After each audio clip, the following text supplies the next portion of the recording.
1.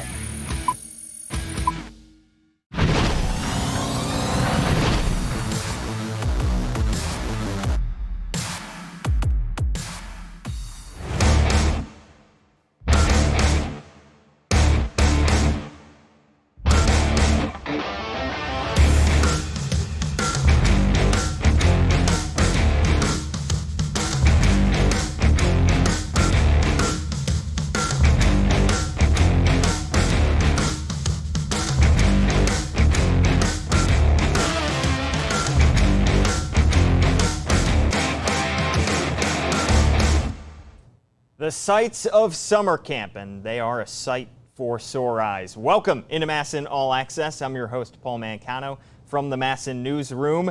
The shortest season in Major League history begins in a little bit more than 2 weeks. And for the Orioles, it'll begin up in Boston at Fenway Park. Opening day will be opening night at Fenway on Friday, July 24th, and first pitch will be thrown just a little bit after 7:30 p.m. Here's the full 60-game schedule for the Baltimore Orioles. I don't think we've ever been able to fit the whole thing on one graphic until this year. The O's will play 40 games against divisional opponents, so 10 games apiece against the Yankees, the Red Sox, the Rays, and the Blue Jays. The other 20 games are against NL East teams, so the Battle of the Beltways against the Nationals will be comprised of 2 3-game series in August, 1 home and 1 away. The season will conclude in Toronto on September 27th. Best news of all 60 games will be broadcast on MASN, so start circling those calendars. One guy in particular that the Orioles will hope will take advantage of this 60-game season, that's Chris Davis. You might remember he was crushing the ball back in Sarasota in February. He kept the weight on, and he is turning heads here in summer camp. Brandon Hyde has been impressed with what he's seen from his first baseman. Definitely saw an added confidence. I don't know if the added weight contributed to that, but there was definitely a different look in his eye.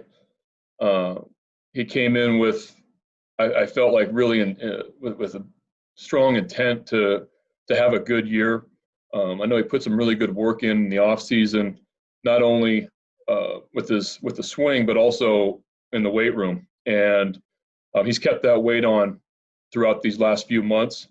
I was telling him this morning, like the ball just sounds different off his bat. He's hitting balls on the Utah Street and BP. It's pretty impressive. So, I don't know if the weight's added to his confidence, but he's definitely walking around differently. He's really taken a great leadership role in our clubhouse. He's talking to players constantly. We don't have a lot of veteran leadership, and he recognizes that. He's done a really nice job organizing team meetings, organizing team chats, all that kind of stuff, but really getting the word out there, getting message out there, the right message and a positive message. So I've been impressed. Yeah, so his confidence for me is a huge key, and he's carrying it right now. Now we bring on the great Roch Kubatko of MASNsports.com, who joins us via Zoom. Roch, thanks so much for hopping on here. Hey, my pleasure. So you spent the day at Oriole Park at Camden Yards, as you have spent many of the previous days. And first and foremost, I want to get your thoughts on what it's like to be at the ballpark, because you're our eyes and ears down there. What is the atmosphere like with no fans in the stands, all the interviews being conducted over Zoom, and having to just kind of squint and determine who you're seeing out there? Yeah, I'm spending 2 hours a day, so I guess I count as spending the day. What I do appreciate is the PR staff is staggering the 2 hours of access, where we might be there later in the afternoon one day, late morning to early afternoon the next, just so that we're not seeing the same drills every single day. So some days you get to see some live BP, and other days different workouts or regular batting practice and guys throwing sides, whatever. But yeah, you have to have a pair of binoculars for sure. And it helps that if you know the face recognition, the pitchers are wearing their names on the jerseys. It's easier to see. A lot of the position players, though, you're looking for that little number on the back of the batting helmet, or Stephen Wilkerson's white tights that he wears under his shorts. That helps too. But yeah, it's quiet. It's quiet in the press box. I think the first day we had maybe 4 beat writers, and after that there's been 2. That's it. So some people aren't available right now, and others just don't see the point of going every day because the Zoom interviews are available during or after. So you don't really have to be there. It has come in handy to be able to take a head count, notice maybe who's not there for 5 straight days, and you can, make your assumptions and whatever. So that has helped, and it's nice to provide some color. I know fans want anything. I posted a video on my Twitter account at MASN Roch, and it was just like, batting practice and fungos, and I had people say, "Oh, I love that sound." People miss the sights and sounds of baseball. So even in this form, it's been nice. Well, you mentioned having to determine who you see and who you don't in terms of players on the field, because the Orioles have kept quiet about the test results, and they have kept a small camp as of now. Still a lot of players to add to that 60-man player pool that they are expected to do over the coming weeks. But we just had a conference call, a Zoom call with Mike Elias, and he gave some insight as to why they're keeping quiet on a lot of these test results. But what did you glean from that Zoom call? Mike Elias essentially saying that they don't want to put information out there that might be incorrect or might mislead people. Yeah, I think they're just being very cautious. You notice there are a lot of teams that are at least giving the total of how many players have tested positive. And then if you get the players' permission, you see names being put out there. The Orioles aren't doing anything at this point, and we have not seen Dwight Smith Jr. We have not seen Anthony Santander. Those guys have not worked out, and it's not just that it hasn't been during those 2 hours that the media is there. We're there, again, different times of the day and afternoon. And today, all the other position players are on the field. So you can tell, pretty obvious that these guys are being withheld. Jose Iglesias wasn't out there today, but he had been. We're told that he had some back soreness and getting treatment. But the 2 outfielders, there's only 4 in camp. So it really stands out when 2 of them aren't there. So, and I think Mike Elias said multiple times, he used the word infer. Like you can infer this and that. And I think it'll become more obvious later. But he just doesn't want to take any chance of, announcing something and then ends up being a false positive. For example, until everything comes back for sure, there could be a situation where a player might have been exposed to somebody who tested positive. So as a precaution, you keep them back in the hotel or apartment or whatever. So it could be a couple reasons. I just don't think, and I'm using Mike's words again, they don't want to provide play-by-play on this whole process. Would the media like it if they did?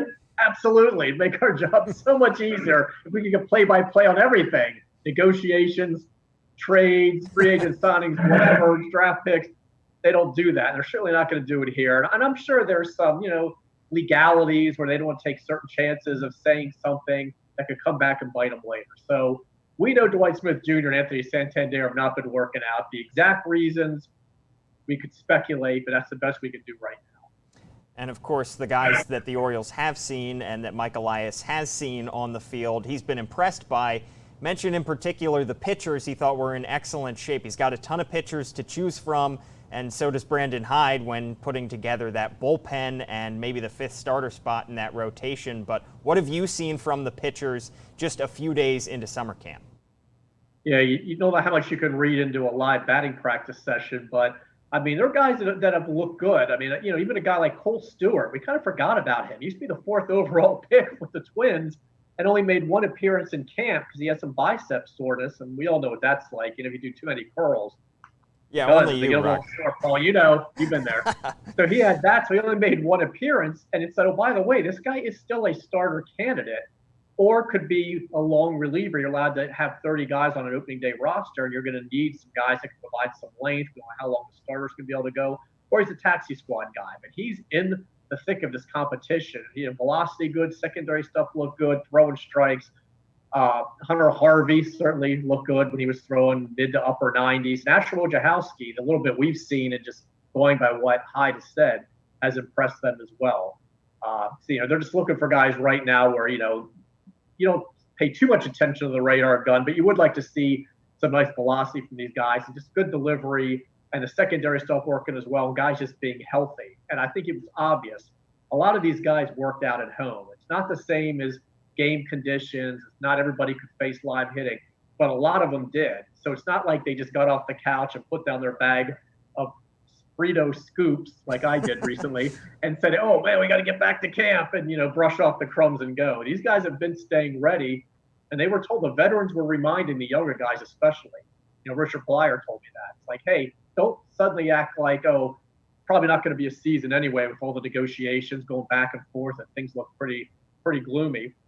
Don't assume we're not going to play and then all of a sudden have to amp back up. Just make the assumption that we're going to go there. It's going to be a short camp, or we're going to have opening day later in July, and that's what's happening. So, kudos to the guys that actually took that seriously and kept working out. Well, speaking of working out and biceps and curls, Chris Davis has impressed Brandon Hyde. He was very impressive back in Sarasota in February, and it sounds like he has kept that weight on and continued to impress the coaching staff. Yeah, still a big guy. And, again, we only get to see snippets, and I got to see him, some live BP going against, Cesar Valdez or someone like that, or Hector Velasquez, and it didn't look real good. But then we don't see the BP sessions where Brandon Hyde said that, Chris is launching baseballs onto Utah Street on a regular basis. So you kind of have to go by what people who have watched him more than we have are seeing right now. They remain really impressed. And again, it goes back to that whole confidence thing. You could see it in camp, and Brandon mentioned it, just the look in his eye, the way he carries himself. He's communicating with teammates. Not that he didn't before, but he's really taken on this leadership role as the player rep and the threat of maybe there wasn't going to be a season. And then, Trey Mancini's not in that clubhouse. He was one of the veteran leaders, even though he's much younger. There aren't a lot of them there. So Chris has really taken it upon himself, obviously since Adam Jones had left, to do that. So there's just a lot about him, good body language that's different now. And they are hoping it carries over. They're hoping the approach does. Remember, he had 9 walks in spring training, only a couple strikeouts. That was as impressive as anything else. I mean, you're going to run into one once in a while and hit a home run or whatever. But his approach, where he was still being patient. He's got a good eye, but he wasn't frozen and overthinking it and outguessing himself and taking pitches right down the middle. If there's such a thing as being more aggressive but still selective, if there's such a thing, that's what Chris was doing. And it makes sense if you watch him. So, fingers crossed for the team, because they really would like to see him be a presence down the middle of the order again. Absolutely, and he really provides, as you mentioned, that leadership quality that they could always use more of, and they're hoping they get some more offensive production out of Chris Davis as well. But Roch, thanks so much for joining us here on MASN All Access. You give us plenty of production of your own in terms of writing on MASNsports.com, so everybody follow him. As he mentioned his Twitter handle, of course, earlier in the show, had to do that, and of course follow up on everything that he writes on MASNsports.com. Roch, thanks so much for hopping on here. Thanks, pal. Can't forget about the MASN All Access podcast. On the most recent episode, Kevin Brown, Orioles broadcaster, joined the pod to discuss the 2020 season and how he expects to call games from a potentially empty Oriole Park at Camden Yards. You can get the MASN All Access podcast, Spotify, SoundCloud, Apple Podcasts, Google Podcasts. Watch it on YouTube. Watch it on the MASN All Access Facebook page. Wherever you get your podcasts, you can get the MASN All Access podcast. That just about does it for MASN All Access today. Thanks, of course, to Bobby Blanco, Hannah Broder, and Roch Kubatko for today's show. I'm Paul Mancano. We'll see you later.